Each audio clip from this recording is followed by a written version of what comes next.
Se ele vier, Ele falou que vinha, que não ia perder. se ele vier, ele vem aqui e fica com a gente. Mas se eu não começar agora, essa apresentação é um pouco longa, eu quero cansar vocês, tá? Hoje, como é a nossa primeira reunião, então, teoricamente, vocês já estão empossados no Conselho Gestor, tá? Já está valendo, vocês já são os nossos conselheiros.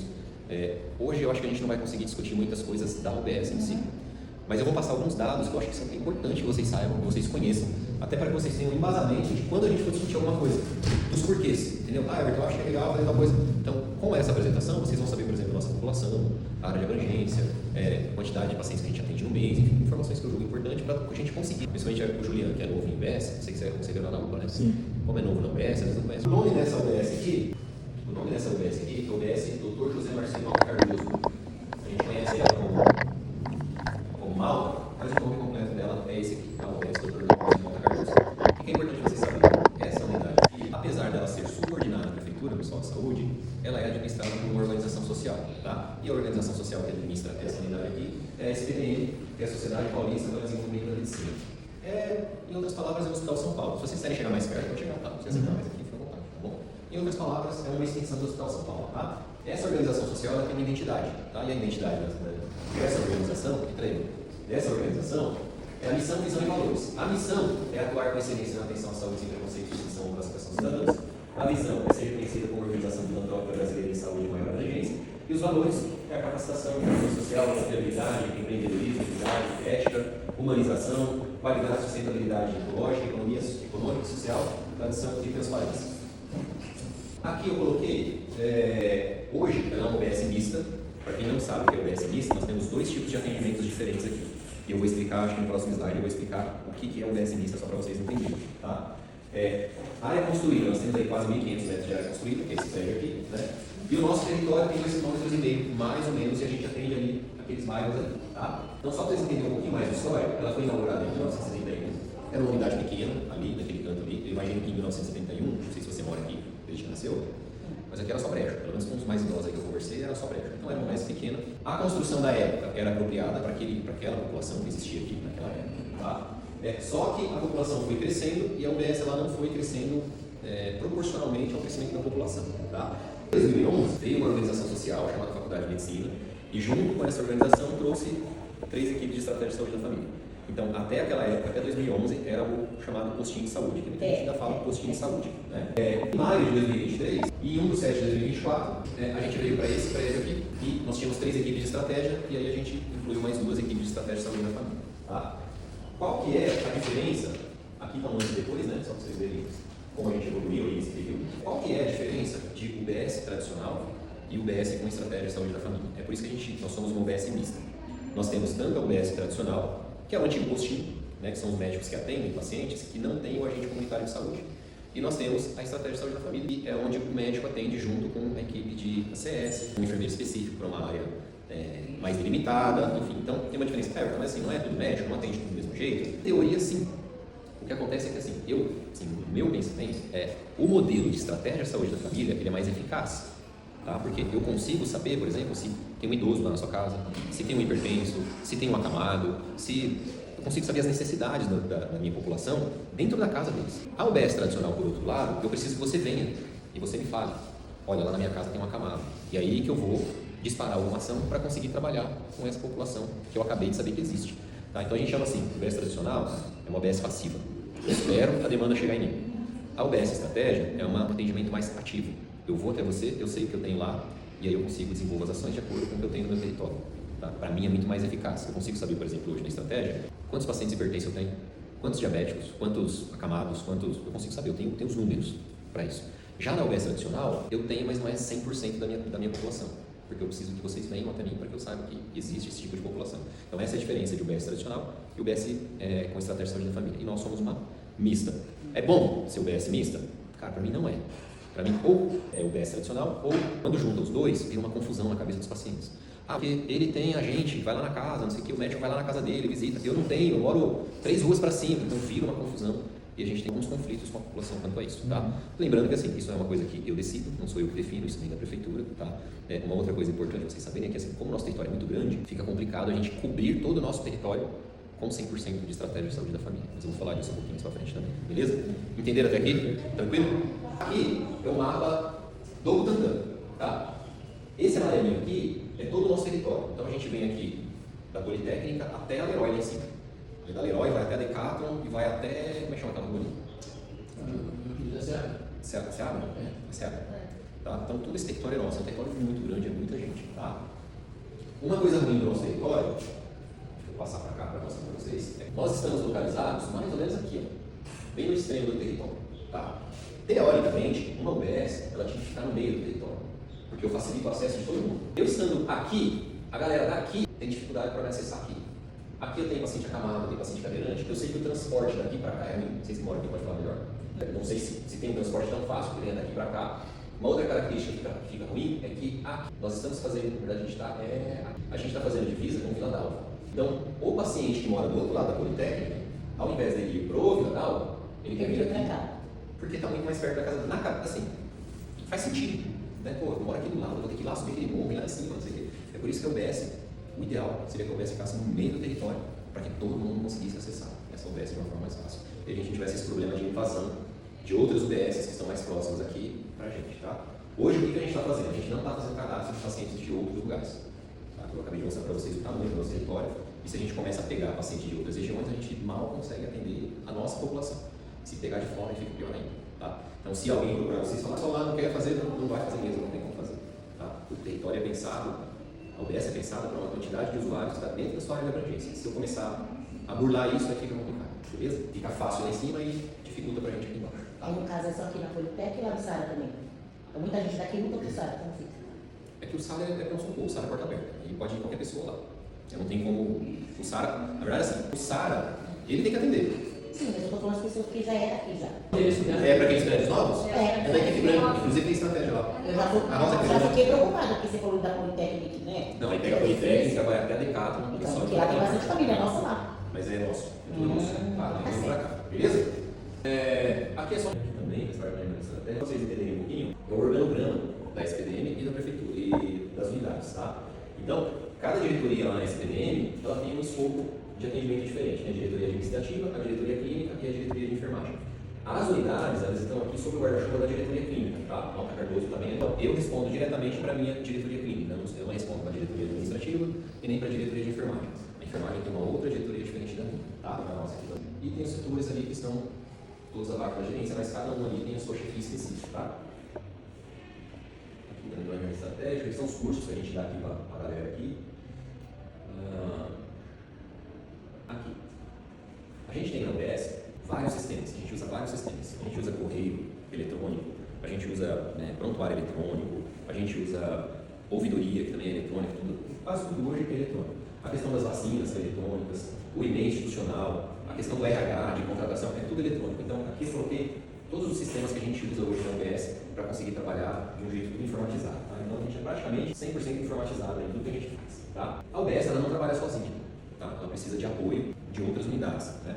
No caso aí, a gente tem as nossas referências de apoio. Então, assim, a gente tem uma emergência, para onde a gente caminha? A gente caminha aqui para a UPA. Tá? A gente tem, sei lá, a gente tem um caso de cirurgia, a gente caminha para a HU, o Marinês.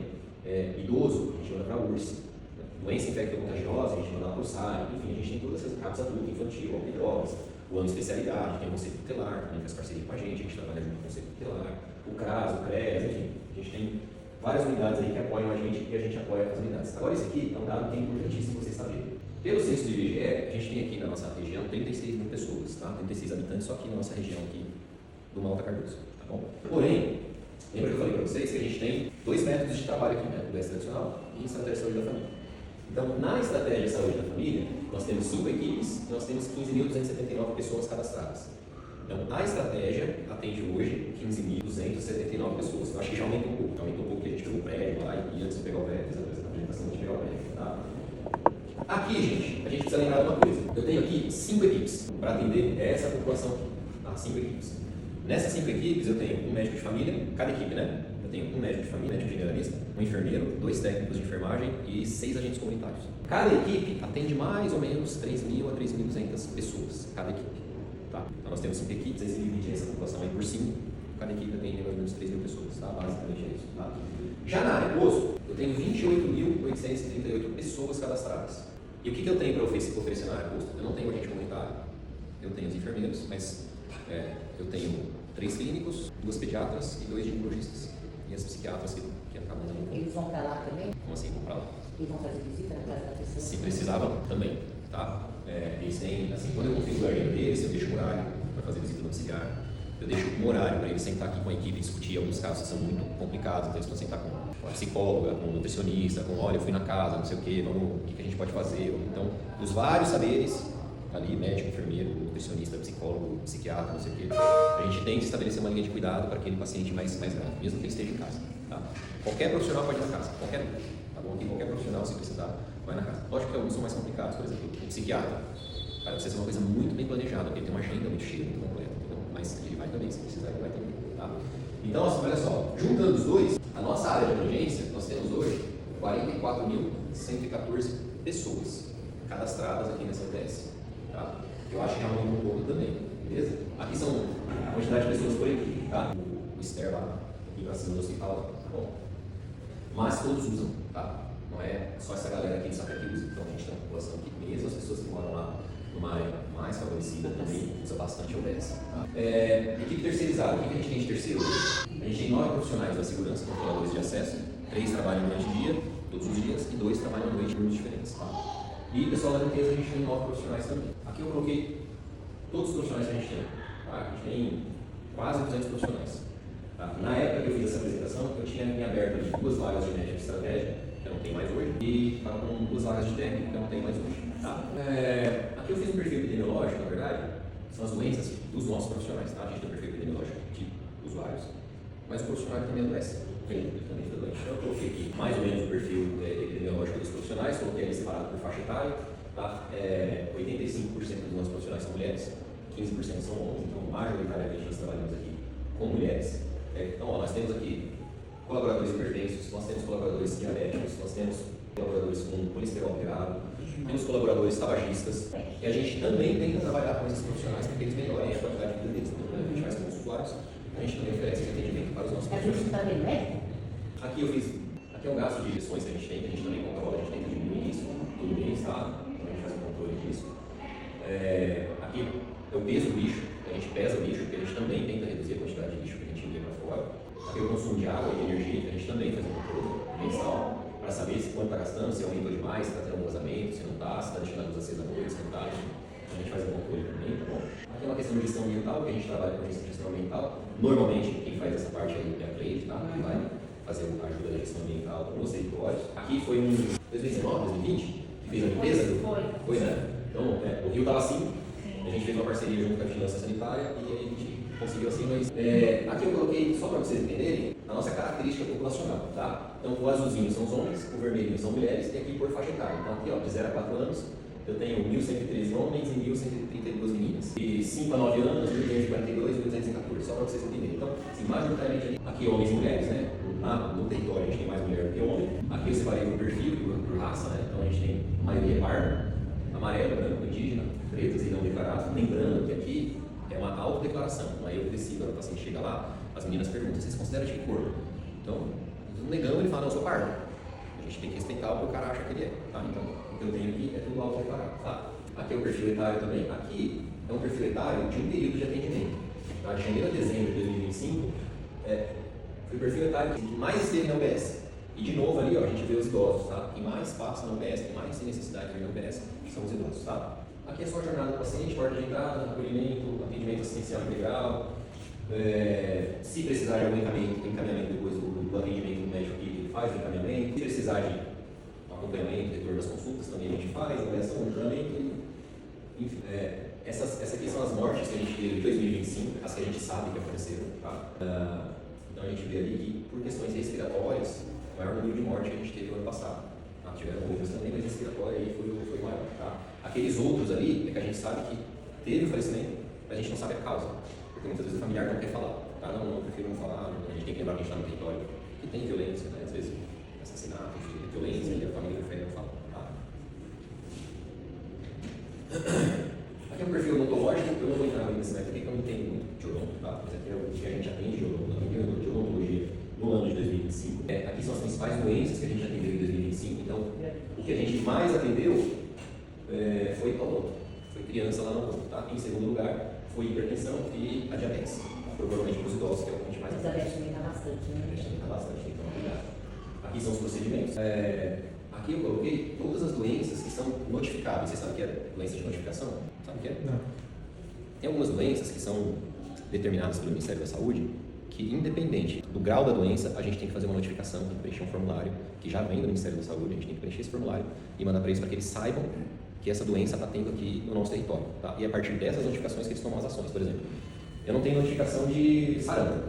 Aí de repente eu mando lá 3 notificações de sarampo. Eles falam, opa, tá tendo um surto aqui, uma magia aqui, eles já vêm, já pede pra galera sair nas casas de 2 km ao redor, fazendo vacina, oferecendo vacina, não sei o que. Eles já fazem ação para aquilo não se propagar mais. Então, doença de notificação compulsória, aconteceu, a gente tem que notificar e a ação deles é bem rápida. A gente manda e eles já mandam a resposta, tá bom? Só para vocês saberem, a gente tem um grupo de planejamento familiar, tá? Vocês sabem o que é planejamento familiar? Planejamento familiar é aquelas mulheres que querem usar algum tipo de anticoncepcional, tá? Então, a gente tem um grupo, nesse grupo as mulheres vêm, a enfermeira explica todos os métodos que a gente tem vários métodos, tá bom? E aí o paciente decide qual que ele quer, eu quero comprimido, eu quero antibiótico, eu quero implanon, eu quero operar, não, eu quero meu marido quer, eu quero operar, eu quero meu marido quer. Ela decide, eles decidem o que eles querem e a gente só faz encaminhamentos para que ele receba o que ele quer, tá? Aqui são o perfil, né, etário dos planejamentos, aqui são os desfechos, então a gente vê aqui, ó, que a maioria das pacientes optam pelo implanon, tá? A maioria que vem, elas querem implanon. Aí o resto vai para DIU, comprimido, laqueadura, vasectomia, enfim, mas a maioria quer o tal do chip, tá? Esse dado aqui, gente, assim, ó, a gente fez um planejamento no começo do ano passado, que a gente estava tendo muita adolescente gestante, estava tendo bastante mesmo, então a gente falou, vamos tentar reduzir. Então a gente começou a fazer um planejamento familiar mais voltado para adolescentes. Começou ali o período fértil, a gente já pega as meninas, coloca na sala, junto com as mães, é claro, o responsável. E no ano passado, a gente conseguiu reduzir 46% em relação ao ano anterior.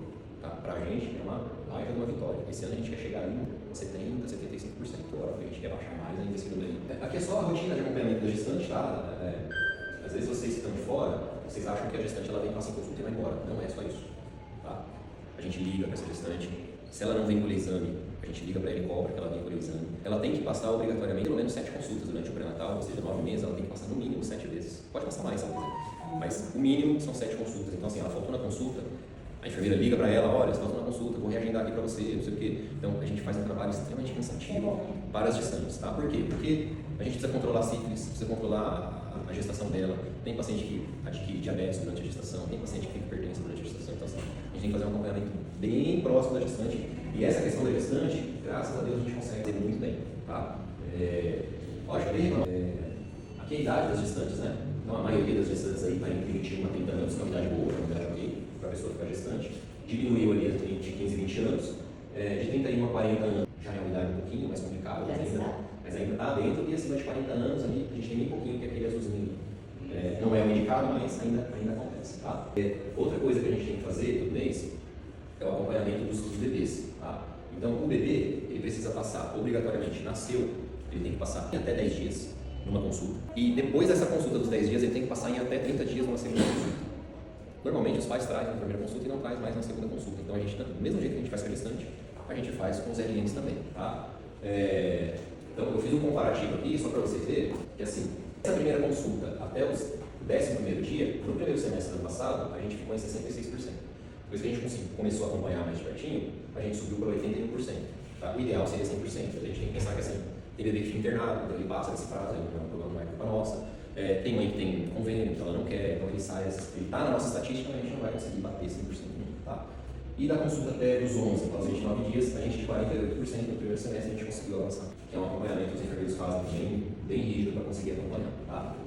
Uma outra coisa que a gente implantou esse ano aqui é a questão do desenvolvimento neuropsicomotor, que é a questão das crianças com TEA. A gente não faz o tratamento aqui, a gente não tem condições de fazer esse tratamento aqui, mas o que a gente consegue fazer?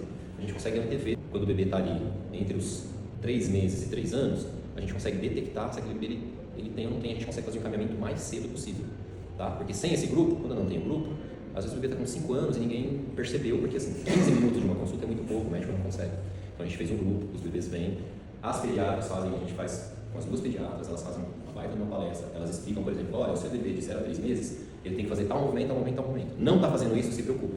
Traga pra gente, na consulta você fala pra gente. Então, nesse grupo, as pediatras falam exatamente isso. A gente separa por faixa etária, e a cada faixa etária fala, ó, o seu bebê está na fase de fazer isso, isso, isso, isso. Está fazendo? Ah, o meu não está fazendo. Então esse a gente já pega, a gente já pega e leva para um cuidado especial, um atendimento especial, para a gente conseguir encaminhar e conseguir dar mandamento rápido para a questão de específico, né? A gente aplica o ENCHET, que hoje é o instrumento que o Ministério pede para a gente aplicar. Tá? Mas lógico, vai ter que fazer mais exames com outros profissionais, em lugares que não dá para fazer aqui, a gente consegue fazer. Mas esse primeiro start aí a gente já consegue dar, tá bom? Aqui coleta de Papa Nicolau, a gente coleta bastante papa, tá? Sífilis também, a gente acompanha bem de pertinho as gestantes com sífilis. A gente tem um problema tem bastante paciente que não quer tratar sífilis, elas não entendem que o bebê pode nascer com sífilis, se isso não terminasse com sífilis, vai ter uma série de complicações, vai complicar muito a vida, principalmente do bebê, toda a vida dele, e dos pais, que vai ter que ter uma frequência maior de consultas médicas aí, não só aqui, mas em outros lugares também, tá bom? A gente acompanha isso, tá? Na verdade, assim, isso aqui, só para vocês saberem, a gente faz a cada 6 meses, a gente pega aí 10 pacientes e a gente senta com eles e fala assim, aplica um questionário e fala assim, olha, do seu atendimento de gestante, o que você achou? Você foi bem atendido? Você não foi bem atendido? O médico te atendeu bem? A recepção... E aí os pacientes falam, na recepção foi ruim. O médico não sei o quê, isso aí foi bom. E aí a gente tenta trabalhar as coisas que estão ruins. A recepção foi ruim, ok, então vamos pegar a recepção, vamos fazer um treinamento na recepção, de atendimento ao público, não sei o quê, tá bom? Então a gente, esse ano a gente fez com pacientes. Então olha só, no caso, a gente teve uma aprovação de 77% e uma reprovação de 15%. Assim, não acho muito a reprovação, mas a gente pode melhorar muito, sabe? Puxa. É só mulher, né? Não, muito pelo contrário. Sempre foi o homem. O problema sempre foi o homem. É os bonitinhos agora. Não, o problema é que o homem passa para a mulher. E aí o que acontece? A gente chama a mulher e o homem para tratar, porque não adianta eu tratar só você e o seu parceiro não tratar. Eu vou te tratar, o seu parceiro vai te reinfectar. Então tem que tratar os dois. O que acontece hoje é que o parceiro não quer ser tratado. Ele trata a mulher, aí a gente orienta, falando, olha, então, já que você não vai ser tratado, precisa usar a camisinha. O bendito não usa camisinha, dá 3 meses a mulher volta com a sífilis de novo. Entendeu? Então o problema sempre foi o homem, tá? Então aqui são as ações que a gente faz para hipertensão diabética, a gente faz grupo, médico, enfermeiro, nutricionista. Aqui são os pacientes, o que a gente tem hoje cadastrado de pacientes com hipertensão e diabetes. Tá? Então a gente tem hoje 3.028 pacientes cadastrados com hipertensão, 2.400 pacientes, 1.657 pacientes com diabetes. Tá? A gente tem cadastrado. A maioria desses pacientes aqui são pacientes da estratégia de saúde da família. Por isso que eu estou falando que é importante ter a estratégia de saúde da família, porque o agente traz essa informação para a gente. Não é só o médico que detecta na consulta. O próprio agente traz a informação e a gente consegue compilar esses dados e trabalhar com esses pacientes. Tá? Bastante. A UBS tradicional já tem aquele negócio que eu falei, passivo, né? Depende do paciente vir e falar, eu acho que eu sou diabético, aí vai começar a investigar. O paciente acha que está no sul diabético, desde pequeno, o médico começa a tratar. Bom, aqui é só o perfil epidemiológico de risco cardiovascular que a gente faz para a maioria dos pacientes, né? Na verdade a gente deveria fazer para todos os pacientes que têm hipertensão diabética, mas é um instrumento comprido, demora um tempo para fazer, então a gente consegue fazer para todos, a gente pega os pacientes mais graves para fazer, tá? Aqui são outras ações que a gente faz para os pacientes hipertensos diabéticos, tinha lá tem o fortalecimento muscular lá para os idosos, tem lente, enfim, tem várias ações aí para a gente trabalhar com eles, tá? Aqui são os grupos de idosos que a gente faz, tá? Por que é importante a gente fazer o grupo de idosos? Só para vocês entenderem. Tem idosos que não saem de casa, tem idosos que não tem apoio, não tem família, não tem... E esse aqui é o único momento que ele tem uma interação fora da casa dele. Tá? Então a gente não abre mão de fazer esses grupos aí com os idosos. O pai ajuda bastante a gente com esses grupos aí, tá certo? Os tratamentos de tuberculose, tá? A gente recebeu um prêmio no ano passado de unidade mais alta de pacientes em tratamento de tuberculose. Então, de toda a nossa região aqui, a gente foi a unidade que mais conseguiu curar tuberculose, tá? Eu acho que basicamente aqui, gente, o que eu queria falar para vocês é isso. Fila de espera, isso aqui é importante, porque vocês sempre me perguntam. Pô, irmão, tô aí 2 anos na fila da ortopedia, tô aí 2 anos na fila de alguma coisa e tal. Então, o que acontece? É importante. Esse gráfico aqui é de janeiro de 2026, tá? O ano passado, setembro de 2025, nós tínhamos 856 pacientes na fila de ortopedia. Em janeiro desse ano, a gente tinha 785 e eu acho que agora, não tenho certeza que agora, se eu for pegar esse cálculo agora, já baixou. Tá? De verdade, nós não temos tantas referências para a ortopedia. Tem coisa que não depende da UBS, a gente depende de liberação de vagas da prefeitura. Mas então, como é que baixou se você não tem tantos assim? Ortopedia, especificamente, 90% dos pacientes que são encaminhados para a ortopedia, em teoria, eles não precisariam de ortopedia, porque são casos crônicos. Então, você vai no ortopedista hoje com uma dor no joelho, que não precisa de cirurgia, o que ele vai falar para você? Você já foi no ortopedista uma vez? Não, eu sei que você irá também até hoje. Cara, você vai no ortopedista com uma dor crônica no joelho, doutor, tem uma dor crônica no joelho, não sei o que, mas deixa eu andar, o que aconteceu? Torci jogando bola, não sei o que, mas você tem força, você tem não sei o que, não, tem, tá tudo certo aqui. Cara, é um tratamento mais cirúrgico. Então, ele vai falar assim para você, vou te passar aqui um anti-inflamatório e 10 sessões de fisioterapia. Então, em teoria, esse perfil de paciente não devia estar na fila. Mas 90% daquela minha fila é esse perfil de paciente. Tá? Então, o que a gente está fazendo? A gente está não reeducando, mas a gente está introduzindo treinamento para os médicos daqui, para que eles consigam conduzir esses casos aí, para que eles não encaminhem para a ortopedia. Porque não vai adiantar você ir para ortopedia. Você vai ficar aí 1 ano na fila do ortopedista, a hora que ele te encaminha, você vai chegar lá, o ortopedista vai falar, voltarei e 10 sessões de fisioterapia. Tomou aquele tomo no açaí, aí constou aquela torção no joelho. Sim. Só que o problema que foi encaminhado para o ortopedista e o staff que atendeu, chegou lá, era problema de artrose. Aí o tratamento é onde? Vocês entenderam? Então assim, a gente está trabalhando com os médicos essa questão. Fora isso, a gente montou aqui 2 grupos de dor, porque normalmente esses pacientes sentem dor. Então no grupo de dor eles vêm aqui, a fisioterapeuta ajuda a fazer alongamento, orienta a fazer alguma atividade em casa que vai reduzir a sua dor, orienta, tipo, olha, se você for fazer alguma atividade, se você for correr, tenta correr de um jeito, sabe? Ela te mostra as técnicas para diminuir a sua dor. Ah, doutora, eu já fiz tudo isso, mas não passou a minha dor. Aí vai lá no médico, o médico vai te passar um anti-inflamatório, um medicador para te ajudar a melhorar a dor. Mas se não é cirúrgico, não tem muito sentido ir para o ortopedista. Entenderam? Então a gente está diminuindo a fila. Hoje a gente tem menos ainda, a nossa fila está menor ainda. Para as outras especialidades, o que a gente está fazendo? A SPDM, ela contratou um serviço de tele-interconsulta de especialidades. Então, por exemplo, você vem e precisa de um dermatologista. Everton, estou precisando de um dermatologista. O médico aqui, assim, gente, uma coisa que precisa ficar nítido para vocês são conselheiros, vocês vão saber disso, tá? O médico aqui, ele é um médico generalista. Generalista já está falando. O cara, ele é dermatologista, ele é ortopedista, ele é reumatologista, ele é, teoricamente, ele é um pouco de tudo. Ele é psiquiatra, ele é um pouco de tudo. A maioria das doenças, ele tem que conseguir tratar aqui. A maioria, tá? Quando tem alguma doença que ele fala, essa daqui, eu acho que eu já fiz de tudo e nada adiantou. Aí o que ele faz? Ele faz uma tele-interconsulta com o especialista. Ele liga lá, manda o seu relatório. Olha, o Juliano tá com uma coceira na barriga, eu já passei a pomada XY, remédio, nada melhora, doutor, ó, se der ele tira uma foto da sua barriga, ele manda para esse especialista. O especialista fala, não, é que esse tratamento você fez errado. O ideal é você fazer isso, pega esse exame, pega não sei o que, ele vai te chamar de novo, Juliano, volta aqui que eu já sei. E aí ele vai conduzir. E provavelmente você melhora. E aí eu posso tirar você da fila porque o seu problema foi resolvido.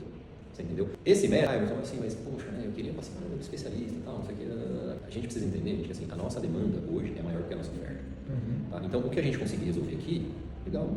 Mesmo você não passou no especialista, mas o médico resolveu o seu problema. Essa é a intenção do médico generalista.